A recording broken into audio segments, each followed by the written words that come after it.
Nice. Live stream. Got it. Let's do it. Okay, let's just hold on a sec.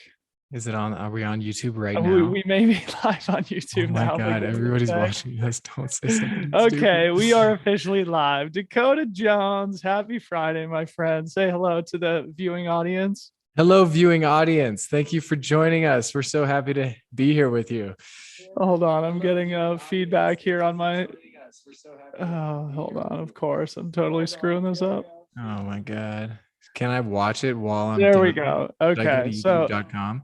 yeah, but that's the thing is it's so So silly. meta. I mean, this is totally inside baseball, and I'm gonna just complain as if you're a YouTube representative right now. But when I hit go live, it then opens the live up on my computer automatically, so that of course then you get the feedback. So then I have to go in and pause that, etc. So, but we roll with the punches here on the Yeah, Freetrail that's right. podcast. This is only the least of our difficulties normally. Yes, dude. Well, Dakota, man, I'm so excited to have you here. And we have so much to talk about. Of course, you're only a week removed from a fantastic third place finish at the Hardrock 100, which will occupy much of our time here today. But obviously, I also want to talk about your new relationship with NNormal and everything that you and Killian have been working on in that department. And of course, I want to talk about the Footprints Running Camp, which Freetrail is a proud sponsor of, which starts Yeah. just a couple days from now there in the San Juan. So we'll get to all that in a sec. First, a big thank you to everybody who is watching. Get in the chat. Let us know if you got questions for Dakota. And a big thank you also to Aura, our sponsor for these Friday live streams. Super grateful for their support. You guys have heard me talk about it a number of times. Been a big Aura user way before it was cool, way before they were a sponsor. And so you can get an Aura ring yourself if you use the link here on YouTube. That'll get you a 6 months free subscription with the purchase of a new ring. And they are now compatible with Strava. So you can merge like all your sleep data, HRV, heart rate, all that stuff over to your Strava page too, to catalog all the data that you accumulate as a trail athlete. Dakota Jones, welcome to the show, man. We've got so much to cover, but maybe first just tell us how you're feeling a week removed from closing the loop and kissing the rock there in Silverton. Thanks a lot, man. Yeah, I'm super excited to be here. And yeah, I'm feeling actually really good. I don't know. I think the training went well and the race went pretty well. And when it all works out, I feel like the recovery takes less time than when it doesn't all work out. And so this was a good one for whatever reason. And so, I'm not running yet, but I've been feeling pretty good. Yeah. Good, man. Well, it was such an awesome race. And I can't even tell you like how riveting it was throughout the day to see the three of you guys racing together, to see you go off the front, and then to see Killian and Francois battle all the way to the finish and you Totally. coming through for an awesome third place. I want to get all the details because I have so Nice. many questions. But first, let's talk about NNormal. I want to hear all about this new partnership because I think it's really cool. I think it's an awesome next step for you personally, but also really exciting for the sport. I think it's also just a really intriguing move by Killian himself, of course, the greatest of all time, branching out on his own and starting this, and you being a major part of it, part of this sort of founding team.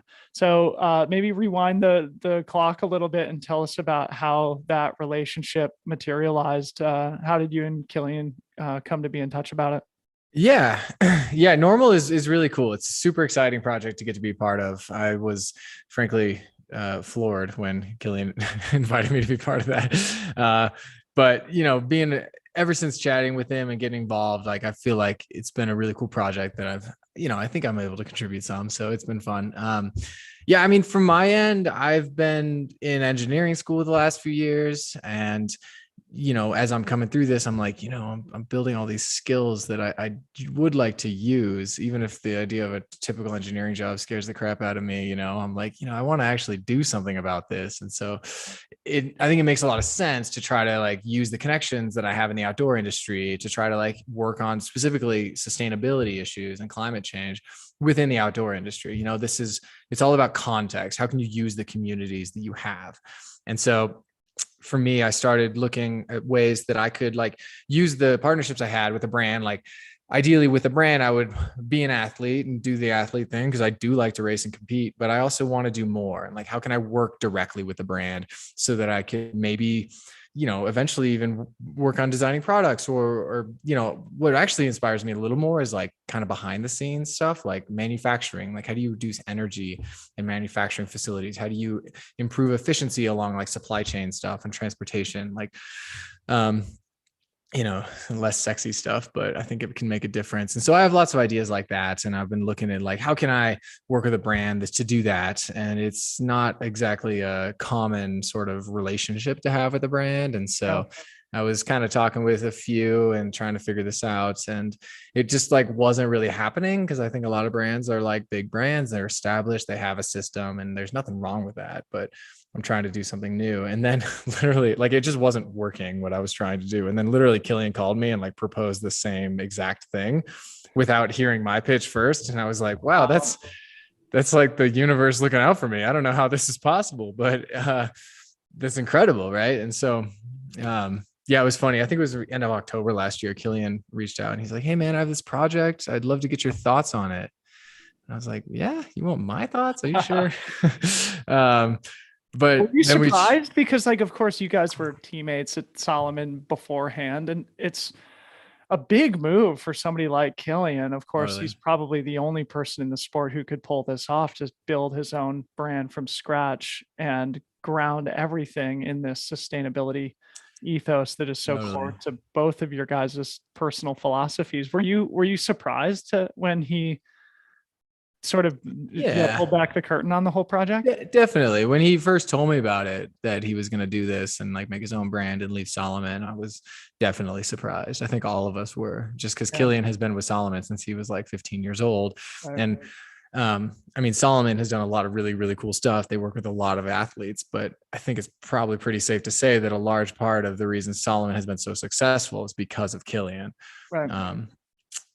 And again, I don't want to take away from other athletes, but Killian's the best. We all know this. And so, I was surprised, but also intrigued. And it's the kind of thing where like when the best athlete in the world tells you that he wants to go do this really hard physical thing, you're like, well, I mean, that's ambitious, but hey, if anybody could pull it off, it's you. And so knowing Killian, knowing how he like approaches a project of any kind, he told me this and I was like, I just knew he's going to do it well. Yeah. Right. It's a safe assumption. He's like, do you want to be involved? I haven't even held a product. I'm like, oh, of course I want to be involved. Like, definitely I'm in. And, cool. I don't actually feel that bad about that. Like I was for a while there, I was like, man, maybe I should like actually double check the product before I signed on. But what I've really come to feel is that product is something that can be improved and worked on over time. And, it will be no matter what. What matters to me is the makeup of the brand and the people in the brand and the direction. And right away, Killian's like, we're working on creating high quality products that are sustainable and like trying to set this example of sustainability in the outdoor industry so that other brands and athletes and events have to respond and kind of do something similar. Yeah. So cool. If anybody can pull it off, it's Killian. And so it's true, but it is all about the people. And for him to recognize you being a great founding ambassador for the brand, I think was also really intelligent. Of course, you have more exposure to the American market, and everybody knows that you're a man of high integrity and that you do have deeper ambitions beyond just smashing races and standing on podiums, but that your personal life ethos and philosophies mesh with what NNormal's trying to do. So I think it's a match made in heaven and a really interesting next step for everybody involved. I want to just read something that you posted about it because I think it's illustrative of what we're talking about and ask you to expand on it a little bit. But in one of your posts around the time that you announced this, you said, "This is the last shoe brand that I'll run for, partly because I think this partnership will last many years and partly because I'm less interested in this form of work than I used to be. When I was younger, being a sponsored athlete was a dream come true. Now I view my job with NNormal as an opportunity to address climate change and build community from a new direction. I wanted to work with Killian because he's the greatest athlete in the sport, sure, and I admire him tremendously. But if he wasn't so self-aware and determined to use a celebrity for good causes, I wouldn't have been interested. Well, I still want to compete. My real professional focus now is climate change." So I want you to maybe expand on that a little bit, but also talk about what you guys did specifically around Hardrock, because I think it's a good illustration of what you guys are looking to do beyond making products. Totally. Yeah. I mean, that is really how I feel about it. Like that post is that I don't really want to run for any other brands. Like this whole, like, I don't know. I've done the thing where you hustle and you try to get sponsors and you try to make some money, and, you know, I'm able to make a little bit of money, but that's not the end goal here. I mean, we all have to support ourselves, but what matters to me is addressing climate change. And, you know, when I look at these things in like the starkest terms possible, like, dude, I'm a wealthy white man from the United States. I'm fine. If I run out of money, I have a safety net, you know, like I can take this kind of risk. Right. Yeah. And I want to create a space where other people who don't have the privilege I have can also take that kind of risk. And the way that we can do that is by addressing climate change, because climate change is not just an environmental issue. It's a social issue as well. It's a societal thing. It's economics. It's everything. And so when I think of like, what do I want to do as a professional of any kind, you know, in my professional work life, it's like, I want to address the environmental issues that are going to completely disrupt our entire way of life unless we're able to address them as adequately now. And so, you know, trail running is probably a pretty niche sport still. It's growing, you know, thanks to you, but it's still a niche sport. And so it's like kind of strange to address it from trail runners' perspective. But I do have a platform, and I work with a guy who has a really big platform, Killian, right? And like, that's what we teach at Footprints Running, is like you use the connections and the networks that you have. And so, kind of rambling here, I think, but to get to the point, it's like when Killian invited me to be part of this project, which is really an example of how to use business to address sustainability issues, I felt like this is kind of like my third piece of the puzzle that's going to bring it all together. Because I have my running platform where I can be an advocate. I have my nonprofit where I can be an educator. And now I have this business platform where I can work to like demonstrate the profitability of sustainable actions. Brilliant, man. I never put those three pieces together myself. That's brilliant. So talk about what you guys did in Silverton, because you guys were out like doing trail work and stuff in the days before Hardrock. And I know you did a talk also. And I think this is a great illustration of just like, I mean, it could have been just like an exposition of the prototype product, right? But instead the activation was like about doing stuff in the community and for the environment. So talk about what you guys did. Yeah. So NNormal reached out to me because, you know, they know that I know Hardrock and been there like every year forever now. And they were like, how can we do some sort of event or activation at Hardrock without seeming like we're just so full of shit or like super commercial, you know? I think that what's cool about them, among many other things, is they're very aware that it's like a European brand and they don't quite grasp like the American market or the American approach. And I think some European brands have struggled to kind of like appeal to the American market. And so they've been really reaching out to me about how to help them with that, which is a little nerve wracking because I'm like, I don't quite know, but I just do the best I can. And I was like, you know, if you're coming to Hardrock, this is a race that like prides itself on not being a race. It's a run. It's a Hardrock 100 run, you know, and like, it's all about the family and it's all about the keeping it small. And, you know, everybody likes to have their opinions about Hardrock and they're not all positive, but I've always really appreciated like the way that Hardrock has tried to be very inclusive, keep its family together while also inviting new people in. And I wanted to try to create something with NNormal that would be in line with those values. And I was like, doing something around money or product is probably not the best way to do that. Yeah. And I was like, you know what we should do is just do trail work. Like, let's just get the best trail runner in the world to move some rocks and swing a shovel right before the race. You know, that's a pretty cool example. Tire him out a little bit. Yeah. It might help me out. Yeah. And so we did that. Yeah. We reached out to the San Juan Mountain Association, a local nonprofit, and we set this thing up and we had like 25, 30 people come out and we did trail work for like 4 hours. And it wasn't like super hard work. Like we did this cool trail work where we were removing fire rings and kind of naturalizing illegal campsites.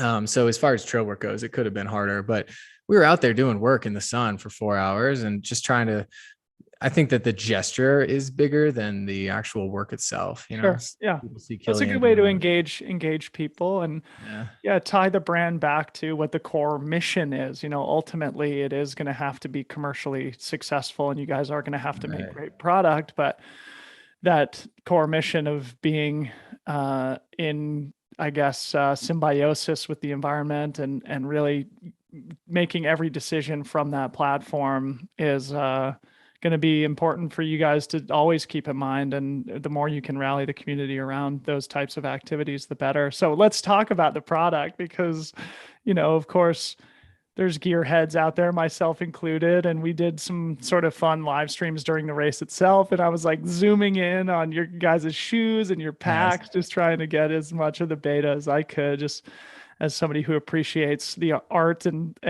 process that goes into developing these products. And of course, the proof is in the pudding. You guys both had phenomenal races, and the product carried you to those fantastic performances. So tell us a little bit about what you guys were wearing, and maybe a little bit about what you learned from it. If there was any, things that you want to iterate upon based on that 100-mile adventure, and anything else that is relevant about the product itself. I probably should have checked. I'm not really quite sure how much I'm allowed to say, but it's probably okay because I'm actually not really gearhead. So I just know the big chunks about this. I generally like to find the products that work, and I'm like, don't tell me anything else. There's too much complexity here to just, this works. But fortunately, their shoes are really good. And, we're making head to toe apparel and as well as packs and bottles and stuff. But, the shoes are kind of the crux product we'll be making. And there's two main models, and then there's a third model, which is like a high ankle version of the second. But we've been racing in the model. It's called the Kjerag, Kjerag, which I think is a mountain in Norway, maybe. Okay. And then there's the Tomir, which is a mountain in Mallorca. You see, it's Mallorca. Normal. Yeah. But they didn't tell me. That was a funny thing. They didn't tell me that part of the name for normal came from Norway and Mallorca. I saw that in the marketing once we'd launched, and I was like, you guys could have mentioned it. That's kind of cool. Anyway, so the product it's really nice. So I think what Killian really wanted was a high quality shoe that was also reasonably priced. I think that's kind of part of sustainability is if it's not accessible, right, then people can't really use it. There's a lot to be said about that. Whatever, we can get into the nuance on that, but I think it'll be reasonably priced, and then competitively, it's not like a shoe is cheap, but I think we're looking at 160, 170 euros or something. And it's just, the first thing I noticed was that it's super lightweight. And I think that the thing that they were trying to do was so there's three parts of a shoe. I'm still in the process of learning all this stuff. It's there's the outsole, the midsole, and the upper, right? Yeah. And they really went all in on high quality parts for each of those. And so there's a Vibram outsole, so it's very durable, and it's like a sticky rubber. It's quite nice. And then the midsole is a super critical foam, so it's super lightweight and can last a long time. And then they're using the matrix upper. Oh, so the material. It's also super durable. Yeah, it's basically it looked like the shoe looks nice. It looks like just kind of that type of model that you could take out every day, but also has enough of the cushion to carry you through. Exactly. Race. Yeah. I think a lot of people, myself included, are expecting Killian's signature shoe to be the Sense original, where it's basically a racing flat, and he's going around 100 miles. Yeah. And this is not that. It's really lightweight, but it's definitely got more padding, especially in the midsole, so that I think a normal person can run 100 miles in it. Which is what he wanted. And I was kind of asking about that, and Killian's like, yeah, I'm getting older too, man. I need a little nice. I want a little more cushion as well. Well, you guys looked super swaggy, and it was. I think the community is very excited to see when the products actually come to market. I guess maybe last question on this topic before we transition over to the race itself. Are you still expecting commercialization in the fall this year, or is that something in products in stores? Yes. Yeah, definitely. Yeah. The original plan was September, but then with supply chain issues, everybody, it got pushed back. But our goal is in stores global by middle or end of October. Wow. Awesome. Kind of got to cross your fingers on this, but it's like everything sounds good so far. So cool, man. Well, congrats on your success, both on the race course and also with this next step in your career. I think Thanks, man. I resonate with what you posted and what I read there also, and that like the traditional athlete model was great for us 10 years ago and, Right. you know, through much of our careers, but there is I felt a similar pull at the end of last year too, of like, I'd like to do something a little bit different that Yeah. incorporates more of what I'm interested in outside of pure racing Yeah. and And you're performance. definitely doing that. Yeah, well, I just think it's an important thing for athletes to think about, you know, to maybe especially as they get into sort of the later years in their career, once they've established themselves a little bit more, to think about Yeah. the impact they want to have outside of you know, pure racing and competition. But it's really cool, and I'm excited to see what comes next for NNormal. But anyway, let's start talking about Hardrock, because we've got so Okay. much to talk about. Last time we talked, you were in Bozeman. You know, it was at the end of last year, and then, you know, I know you've been obviously in school there. You mentioned you're working on the engineering degree. Yeah. You raced a couple of times this spring. You smashed the Canyons 50K, and then you went over and I think finished 11th at Sagama. But maybe talk a little bit before we go into the race itself about sort of the prep leading up to the race, because I know you've been in Silverton for a bit. Yeah. Yeah. So Hardrock is a big race that requires a lot of training, as you know, because you actually ran it better than I did.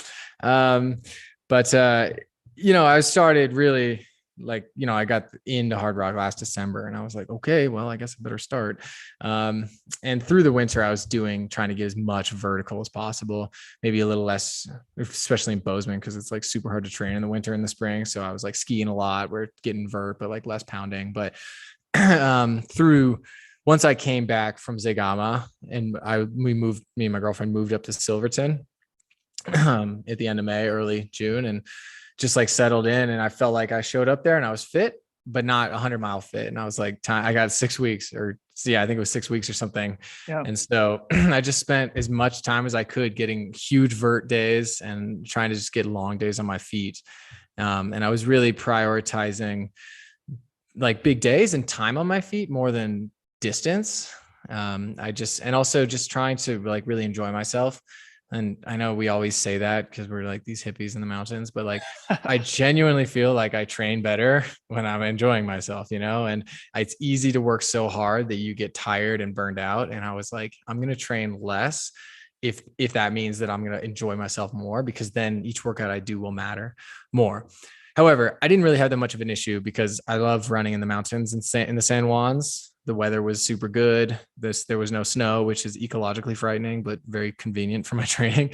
And so I would just like spend a ton of time up in the mountains, and I'd do like a big day or 2 big days and then a day off or 2 days off. You know, I'd even take like full days off, like no running, just because I felt like, you know, if I'm running a fast race, I kind of want to maintain that turnover even on the rest day. But this is a hiking race, you know, like I just need to get invert. And when I'm resting, I need to chill hard. So, yeah, I built up pretty slowly, tried to get some acclimatization over the first week. And then I hit it a little too hard one day. I was like out for 12 hours and like completely cracked, like really bad. Dude, those things are the strength builders though. Yeah, I mean, totally. looking back to my prep for Hardrock, Dominic Grossman and I did like a 12.5 hour day, just going from Mount Langley to Mount Whitney in the Sierra. Wow. And we only covered like 25 miles or something like that. Super slow day, but we were above 12,000, 11,000 feet most of the day. Nice. Obviously tagged 2 14ers. And looking back, I was like, that was the crux of the preparation, was just that 12-hour day. So in your I Run Far interview though, I watched it before the race, and I could tell you like we're pretty confident in your preparation, but you also said, you know, we all know we're racing for third place here, acknowledging that Killian and Francois are the 2 greatest of all times at that distance, especially. I know, but you're like somebody who kind of expects greatness out of yourself. And so I wonder if you maybe want to talk about how you were thinking about the race competitively, especially because like looking at your career, 100 miles has been where you've struggled the most. Like Definitely. You've been so good at, you know, 50K, 50 mile, 100K even, but at 100 miles, I don't know, like it hasn't been quite as successful. So maybe what was the psychology like, especially going against 2 of the greatest of all time? Yeah, I mean that psychology is always challenging some in a way because I don't want to be like a dick and sandbag everybody, and be like, oh, I'm not that good at this. When I've done this a long time, I know these mountains, I know the course, and I know that my training went well. But I also don't have a ton of personal confidence, especially at 100 miles.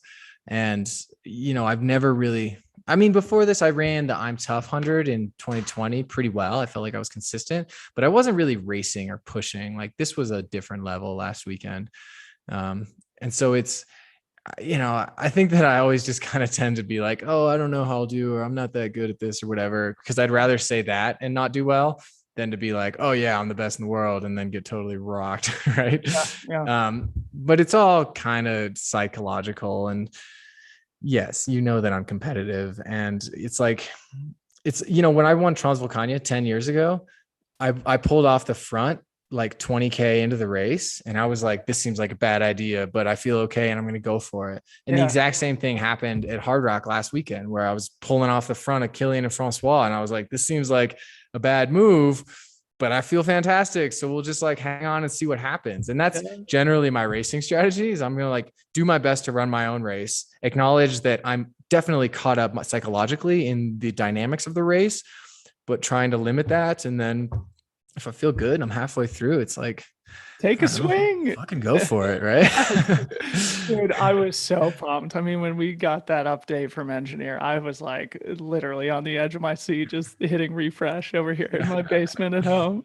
So I don't know. Maybe we should just fast forward to Uray, unless there's something interesting or any highlights from the first half of the race that you want to talk about. What do you think? we could probably start there. Okay, cool. That's like 45 miles. I mean, I was doing my best to let them go, and they dropped me a little bit, but I kept catching them on the descent. So I was Okay, cool. Yeah. So you guys ran more or less together for the first half of the race through Uray. And then, of course, at that aid station, it seemed that Francois needed a little bit more time. It seemed like he was struggling. I was here at home thinking, oh my goodness, Francois finally looks vulnerable. Like, could this finally be the race where he has a tough time, or he really has to dig deep and maybe it gets away from him? Course, we all know in retrospect that didn't really materialize, but you and Killian left together, and then on that climb up to Engineer, you gapped Killian. So please give us all the details of what happened there. Yeah, putting that move. It was. Yeah, I don't know. It's from my perspective, I was just trying to run well, and I felt super good there. In retrospect, I think that a lot of that had to do with the altitude, because we're the lowest point in the race in Uray. It's like 7,600 feet, which is high sometimes, but not there. And so coming down into Uray before the aid station is just long, like 8 or 9 mile, basically paved road. And I think it really was harder for Killian and Francois than for me. I was pounding water and I was eating gels, and like I came in feeling super good and left the aid station really quick, like you said. And then we got through town with Killian and my friend Max Romy, who was pacing me basically so he could like film us. And I had taken a quesadilla. So I was like in town, but I'm like, we're going to be cool here. We're going to eat a quesadilla. So we walked up the hill, eating this quesadilla. It took me like 10 minutes or something. And Francois was right behind us, but then we like started gapping him, and I was like, what's going on? And Killian's like, I think he's not doing well.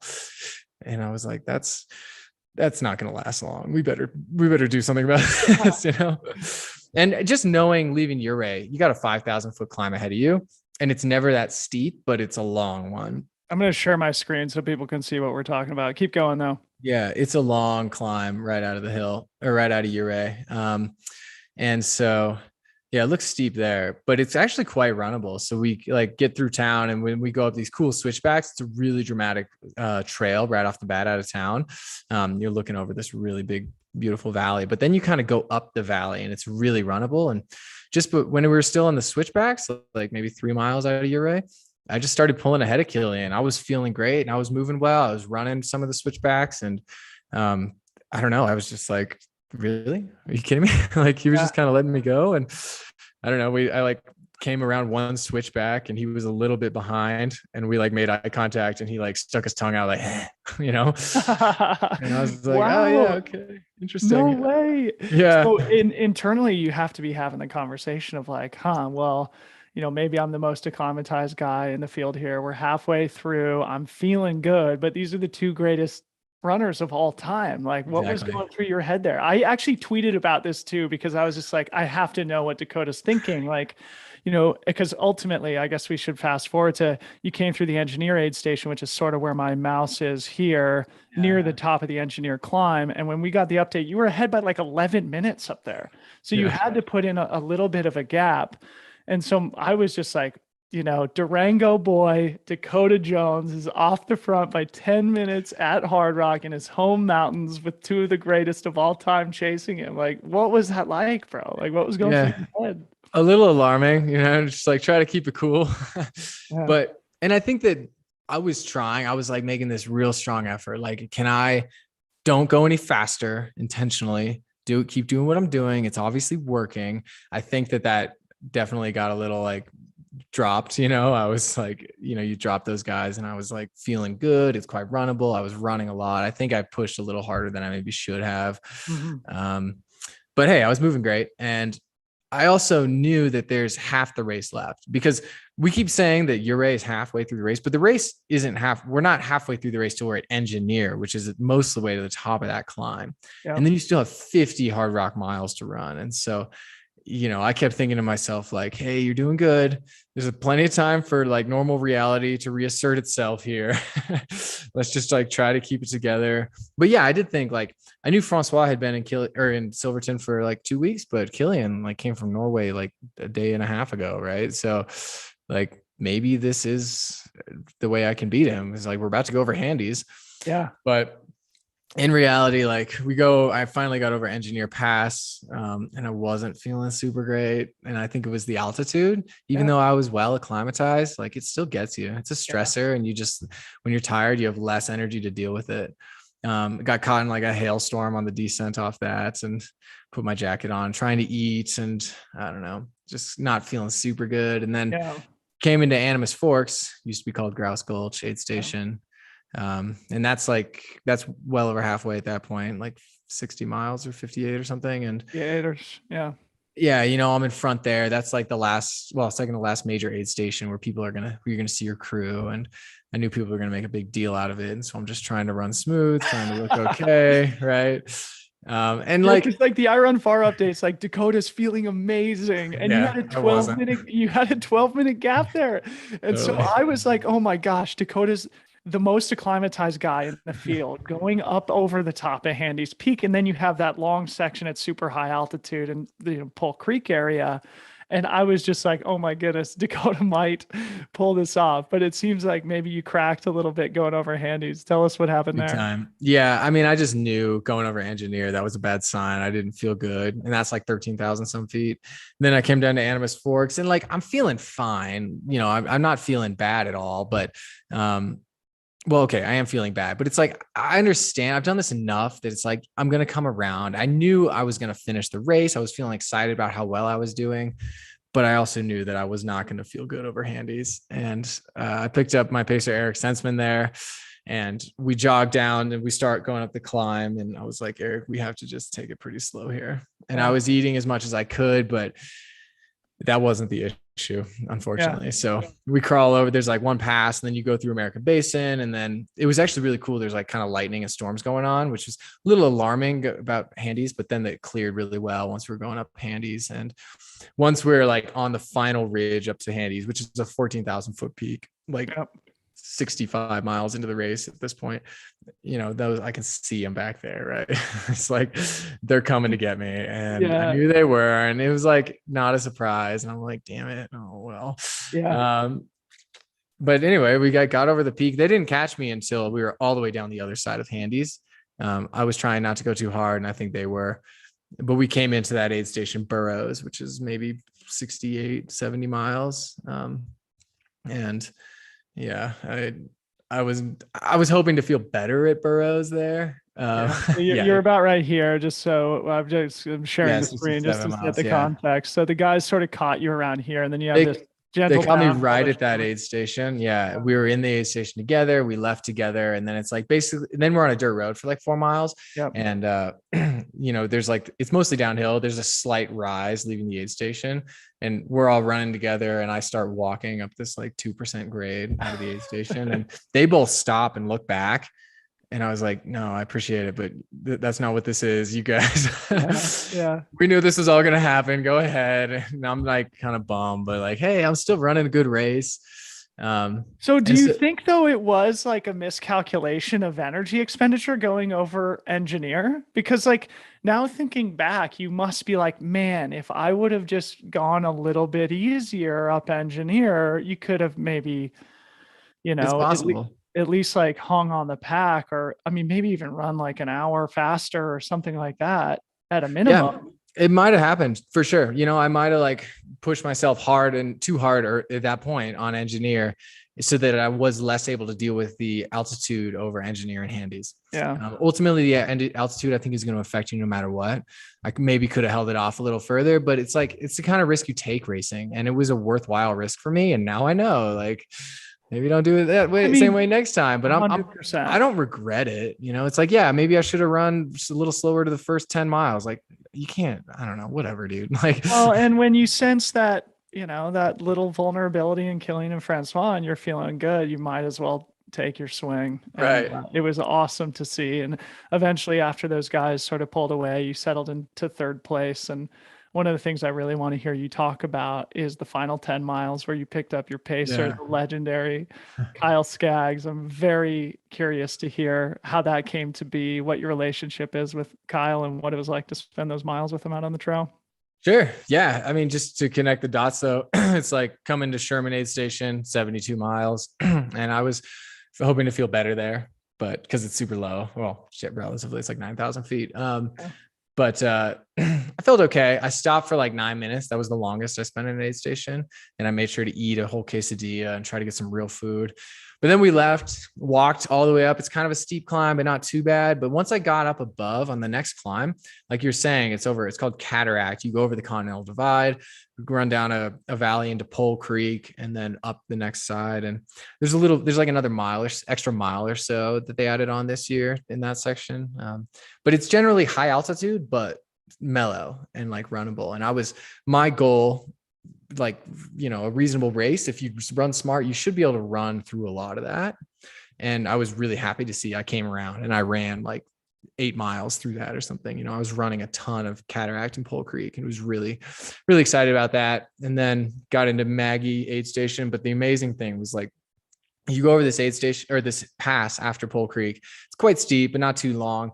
And then I come around the corner and I can see below me in the next valley, the Maggie Gulch aid station.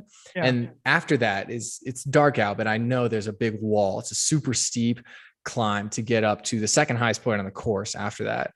And those guys, I can see their headlamps on the top of that climb. And you could see they're still together.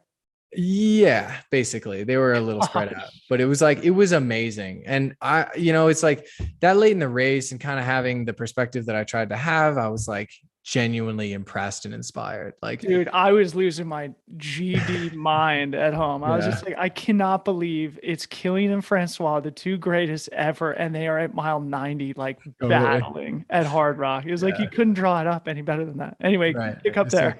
Yeah, so I see those guys at the top of the pass, and I was like, that is amazing what they've done.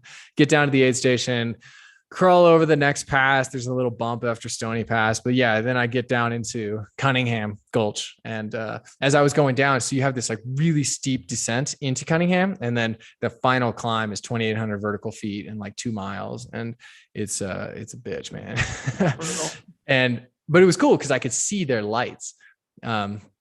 But it was confusing at first. I saw 2 distinct sets of lights. And then I stopped looking basically because I knew that I was going to eat shit if I didn't pay attention to where I was going. But I saw 2 distinct sets of lights, and I was speculating for like hours. Like, was that Killian above and Francois, or the other way around? Or was it like, were they together and they dropped both their pacers and that's the second set? I think what happened actually is that it was like a spectator up higher and then Killian and Francois together lower. Anyway, it was fun to try to like participate and spectate a little bit, even though I was behind them racing. But yeah, coming to Cunningham and pick up Kyle Skaggs, who's like literally the person who got me inspired enough to become a trail runner myself. When I volunteered at Hardrock in 2008, he ran it, he won, set a course record by 2.5 hours over Scott Jurek, who's also one of the best of all time. And so I like kind of had Kyle in my mind as this like ideal for not only his times, but also his style. You know, he like lived in, yeah, exactly. This is Kyle in 2008 running Hardrock. One of the most iconic photos in ultra running history, I feel like. Yeah. Here. He lived in Silverton. He worked for the Mountain Studies Institute doing science. He ran like 200 miles or 150 miles a week for months, you know, and he didn't have an Instagram. He had like a Timex, like $2 watch, you know, like drinking out of the creeks, eating gels. He later quit running and he went and became the best organic farmer in New Mexico. So that's pretty cool. And he's still doing that. And I've become pretty good friends with his brother, Eric, who lives here in Durango, and we've hung out a lot and become really good friends. I don't really know Kyle that well. I was like at Eric's wedding. I met him formally, but anyway, he like randomly texted me, Kyle did, earlier this year. And he's like, hey man, here's photos of my entire training log from 2008 going into Hardrock from like April through July. Oh my gosh. Just out of nowhere. He's got to publish these photographs. I know, it was awesome. It was funny too. In the Ultra Running History Museum, the Hall of Fame. I didn't even have his phone number. And he like texted me this and he's like, hey man, it's Kyle. And I was like, what do you mean it's Kyle who? Yeah, exactly. Who the hell is this? But then I was like, oh, 150 miles a week. Yeah, that's Kyle Skaggs. Got it. And so that was fun to see his training and like compare it to my own. And then he like was just super cool. Like, I don't know. He just kept reaching out and being like, hey, here's a bit of advice or something I was thinking about, or this helped me, you know? And he just offered. And then what is it, like 3 days before the race or something? He's like, hey, by the way, if your pacers get COVID, let me know. No way. And I was like, said I'm like, if Kyle Skaggs wants to Cunningham, wow. I can make space. And so Eric Sensman paced me over to Cunningham, and then Kyle picked me up from there. And it was really fun. And it was like this kind of full circle thing, right? Like I said, he got me into it. I got to run with him, and we left Cunningham aid station in mile 93, I guess this year, on exactly his split. It was like 20:50, like the exact time. Which was pretty fun. And he's like, man, I blew up on this climb. You can definitely go faster than me. And he's just like telling me stories about it. He's like, yeah, I knew I could have gone a little harder, but he was 6 hours ahead. Yeah. It's hard to push yourself when you're on the last climb. And so, yeah, he was just chatting with me. He knew I was like struggling. Like I was doing okay. We were kind of talking, but I couldn't talk much on the climb. Sure. It's really steep and hard. What a cool thing, though, to just like share those miles with one of your totally. He's telling me all these inspired. I mean, and just like reflect on that journey, man. I mean, that was like 14 years ago that he ran a race and that you were there for the first time. You're only 31 at this point. It's like half of your life. And you get to share the last 10 miles with all-time ledge. You got to convince him to come on the podcast. I would love to chat with him. He's, of course, a hero of mine as well. And we can talk only about regenerative farming if he wants to. I don't think he's really into the whole podcast thing anymore. But yeah, I kind of expected him to be like kind of single-minded and intense. And he's like not. He's really funny. He told me all these silly stories about just having a good time. Like I had a great time with him, And then he was pushing me. He's like, you can go under 23, man. Come on, let's go. And we were like hammering the last 3 miles, but I couldn't quite pull it off. Yeah. Well, so ultimately you finished third place, a little over 23 hours. And I want to, reflect on that a little bit, but also I'd love for you to maybe reflect on the Killian versus Francois thing, because I think, of course you spent half the race with these guys. You have personal relationships with them. I think you look up to them much like everybody else does. And I don't know if you saw, but the video that NNormal posted on their stories on race day of the two of those guys going through Cunningham together, like fully racing at Cunningham, is like one of the coolest things ever.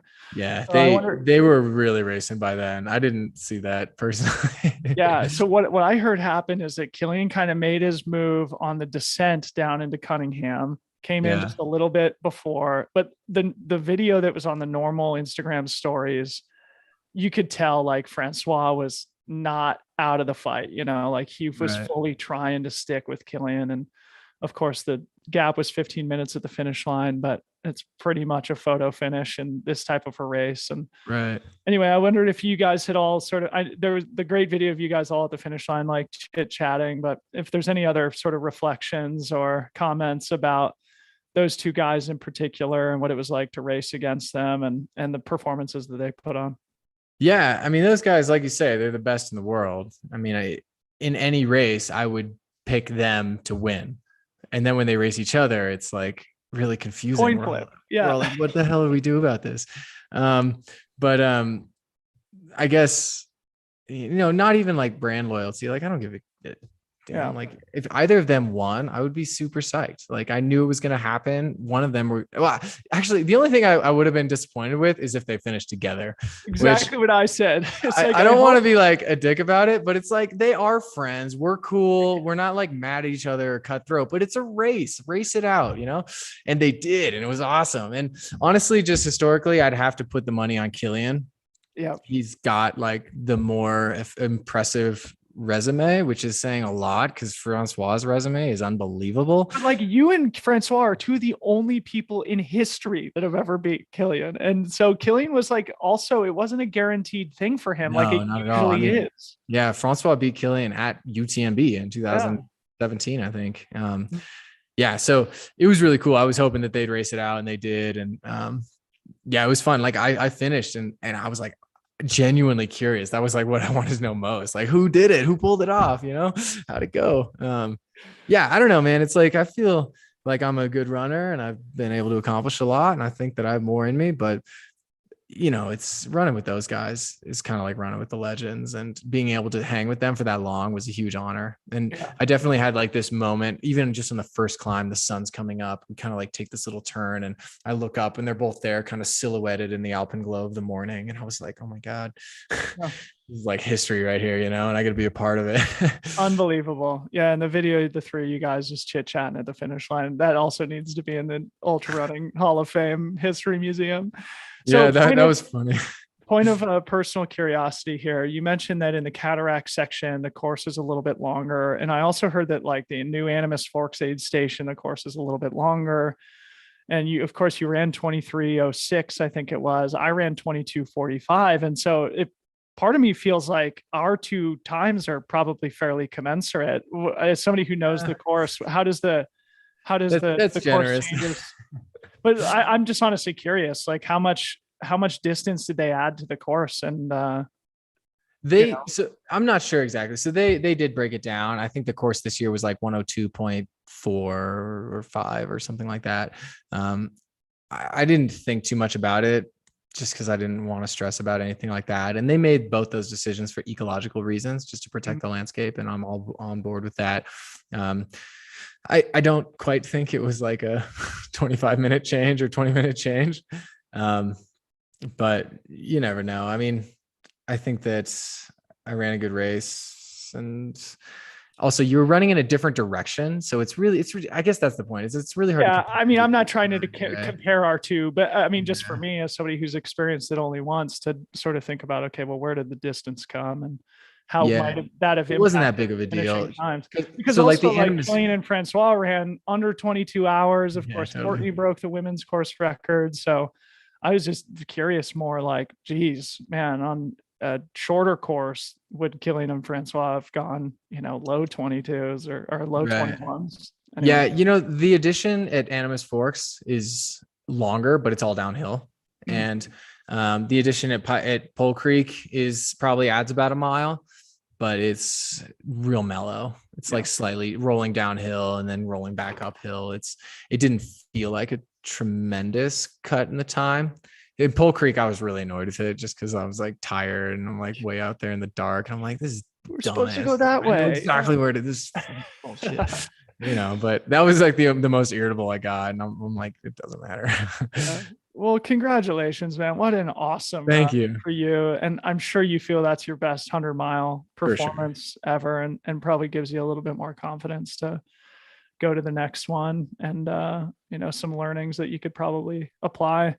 So maybe transitioning from the Hardrock convo, like I mentioned at the top of our show here, in a couple of days you start the Footprints camp. That's right. So you haven't given yourself much of a vacation after this awesome 100-mile finish. So I guess tell us what you're looking forward to with Footprints this year. What sort of projects you guys have Thanks, going man. on? Yeah, All that stuff. it's a busy second half of July for me. But I have a ton of help, and that's what's really cool. So in case you're not familiar, Footprints is this running camp we do. It's all about empowering climate action for trail runners. And so there's 10 campers, and each of them has a project for how to address climate change in their community.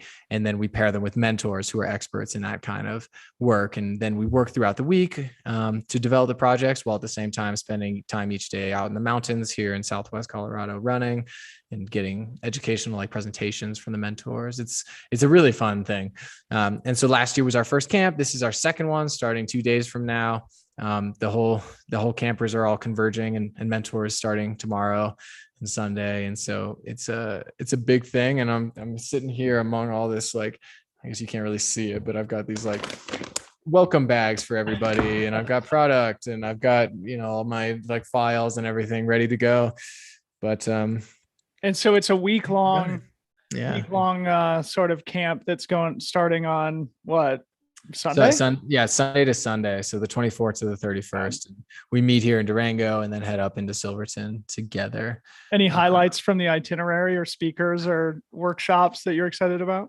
I mean, it's incredible. Like how many people I've reached out to who have, I have no business reaching out to, and they are all on board. They're excited. Like we have indigenous soil scientists like Lydia Jennings. She's a Native American woman. She's also I guess she's not a professor, but she has a PhD in soil science and land reclamation. We also have like Connor Ryan, also indigenous professional skier. And then we have Jake Black, who's the director of programs at Protect Our Winters. He's an educator and a mentor. We have business leaders and people with a ton of nonprofit experience. We have educators, basically people who know how to create a collective action and who also have an understanding of the outdoor and specifically the trail running community, because that's how we make a difference. Like we need to like find your niche in your community and network and be able to mobilize those people. So the idea is that each of these campers is doing a project, but they're not just doing a thing. They're really like empowering their community to do the thing with them. That's where we make it collective. And so for me, honestly, it's like as much of a learning experience as anybody else, because I'm not a climate scientist. I guess I'm technically a nonprofit leader at this point, but I probably shouldn't be. I'm like learning so much about education and business and personal interactions. And so it's been fun to have so much help, because it kind of takes the burden off me a little bit.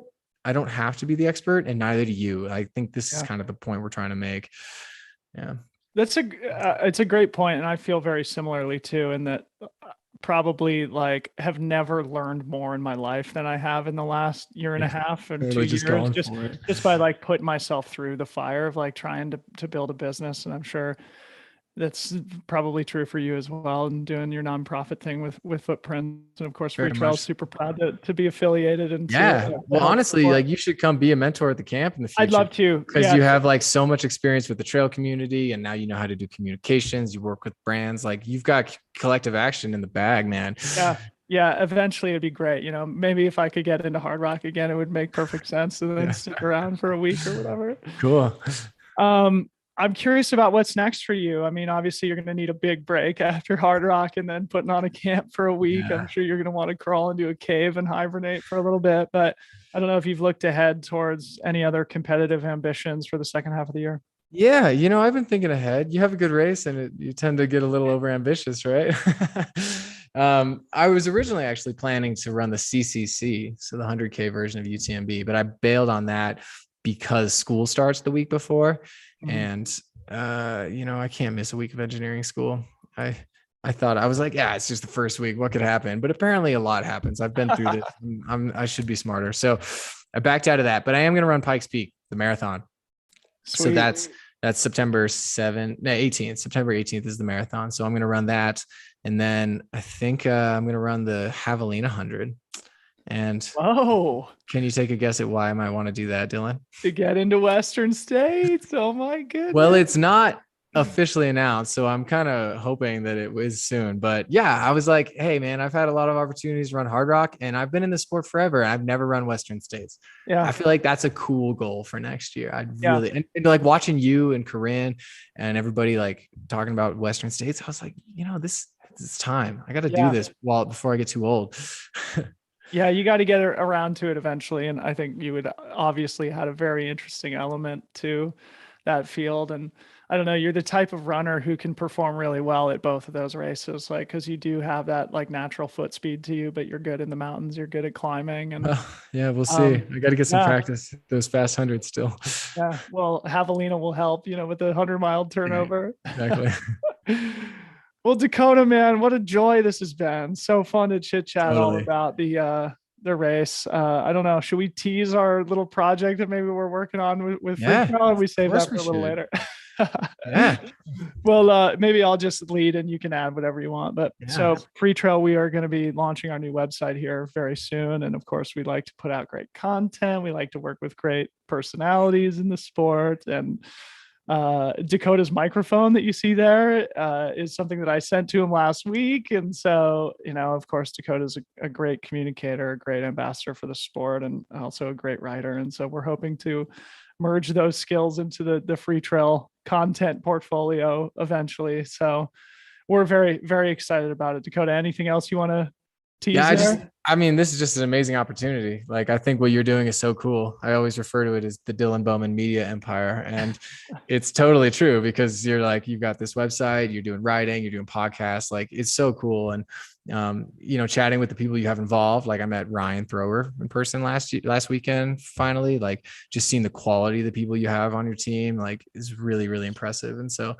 trying to be able to be a part of this is good for Footprints as well, because, we can like really spread the resources and the education that we have that we're developing at the camp to as many people as possible, to it in a way that we wouldn't otherwise be able to. And I don't know, I'd hope that we can contribute to what you guys are doing too, because it's so cool. So.